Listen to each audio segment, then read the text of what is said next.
Hey, Primal Punch here. This is just gonna deal with your basic, bare-fisted, bare-handed strikes that the regular people are gonna use. You don't have much boxing training or sparring or this or that or the other, but you can still throw a punch correctly. There's a lot of different tutorials about that. But here are the most important things to remember. Keep everything in a straight line. No bend in your wrist. Here, it's a spear. A spear. But if you have a bend in your wrist, then it's not a spear. That's a bad sprain or even broken. Ligaments torn. If it's bent this way, same diff, over this way, you get it in there and hit solid. If you want to know how a punch is going to land, where it's going to land, get your fist against the wall at whatever height you're thinking about this punch, and go ahead and just see how it feels, where your fist twisted, where it's a solid hit up against the wall, and you'll feel. So you'll know, if I'm going to punch up here, then maybe my fist will be about like that. Down here, maybe like that, like this. Okay? So remember, just keep it straight. Condition your hands. That means strength. Build that muscle around all the little bones in there, okay? And second is some knuckle conditioning. I'm a big proponent of knuckle conditioning, but like I like to say, small injuries. Not just wailing away on a marble slab or something like that, because that's going to do damage later on.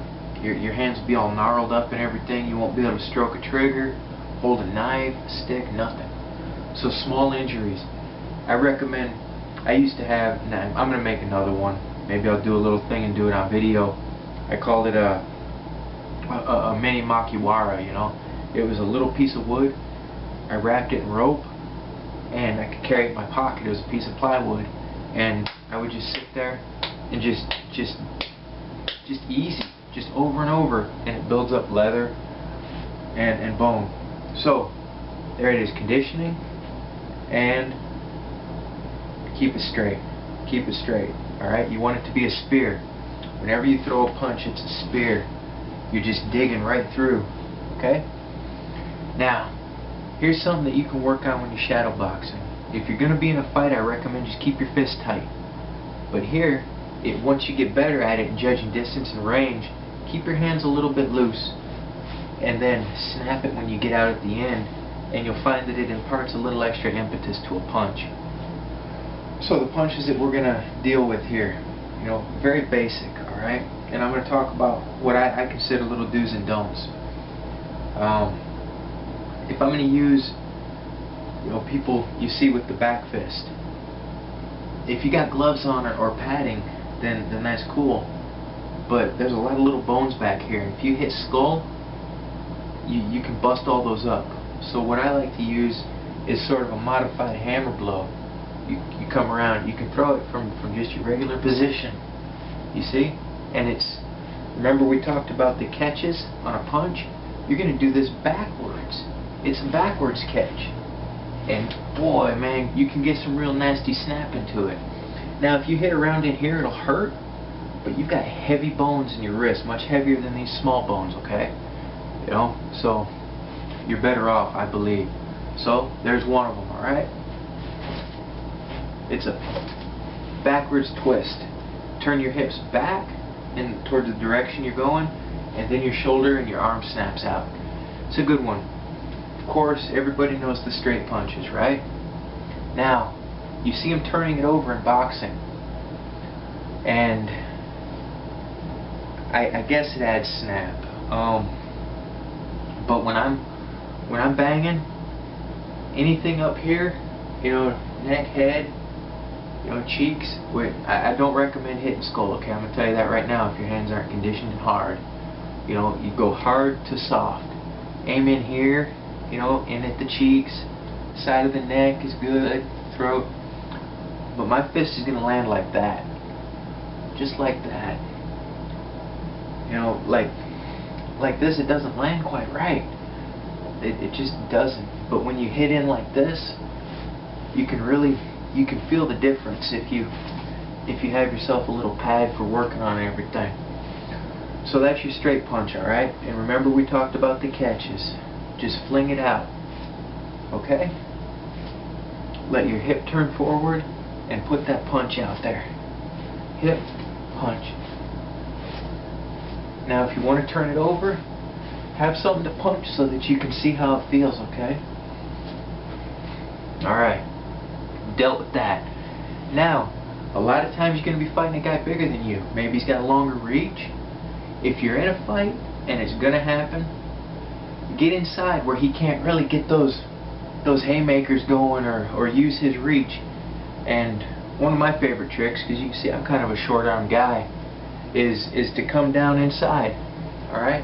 I drop down, I'll slip the first punch and get inside and forehead against chest and just push backwards and start looping. Just looping these hard body driven hooks, almost hooker cuts. Just work those into the ribs and then you can come up. Okay? So here, you're driving these. Your elbows are barely even leaving your sides. You're driving them with your body. That same twist and hip catch. Okay? In boxing, this crap's probably not going to work in the ring because there's rules there. And the rules say there's no throwing, there's no stepping on feet, there's no headbutting. But we're going to do all that. You just want to drive them back. Alright? So, there. These are driven off the body. Elbows hardly leave your body. And they're driven just hard. They only have to move a couple of inches to really get in there. Alright. And the hook, if you're going to throw a hook, I feel more comfortable. Again, with boxing gloves on, it's a different deal, okay? You'll see them turn their fist completely this way to throw a hook because you're coming in over a shoulder. That's one of the reasons, okay? You're going to be coming in over a shoulder. But when I hit this way with bare hands, it doesn't feel quite as good as if I have a slight turn, okay? Like that more. So, right about there. Try it out for yourself. Try it on your heavy bag or your punching pad. So a hook is driven, again, with that hip twist. And here's an extra catch. Just like with the Systema punch, I want you to feel a catch in your shoulder. Hip turns, okay? Hip turns, shoulder turns, and let it catch. Your shoulder will almost lead your fist, almost. Comes away at the last instant. And you can really get some beef into those, alright? So there's your hook. Uppercuts, I don't really throw traditional uppercuts because, I don't know, I can't explain why. What I throw is more of a, I don't know, almost a modified kind of shovel hook or something, where I drive them in like this, again with my elbows hardly even leaving my body, driven just by pure body, and that keeps everything pretty tight in. And this works for me. This has worked for me. You know, and I stay tight in because you want to drop your muscle down. You want to protect your sternum, your guts, your head, your ribs, and just get in there. And always, never square off, man, like this. You know, always be ready for a nut kick. If a nut kick comes, just drop your thigh in the way. Drop your thigh in the way. If the person throws a kick at you, one of low kicks, whatever, and usually your best bet is to get into it. You know, just get in there. Don't let it catch you off guard. Get in and let that kick you get in close where you're going to catch it on, you know, where their thigh is. It's got less impetus. Alright, so that's pretty much what the basic arsenal. You know, of course you got elbows. You throw those, I throw them just like hooks. And that's a close-in weapon, like a hook, you know, where you step in, hook. And elbows are hard.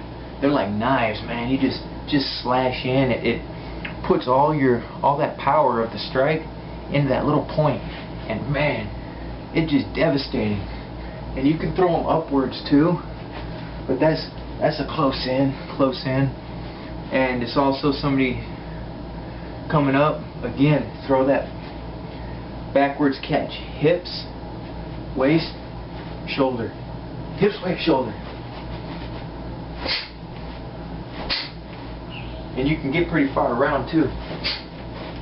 Okay? You get someone behind you. And remember, shadow box with multiple opponents. People coming up from the side. You know, get yourself moving out there, man. That's what I do. Dogs are all wore out because I jogged them 3 miles, what have you. And I'm still going, man. Gotta keep hard. Punch hard. Do your exercises, man. Made these exercises for you guys. You get a hard punch. Watch Echo. He's gonna be punching harder and harder and harder. He already tough dude. See him punching that steel belt, but well, thank you guys for coming by. Punch hard.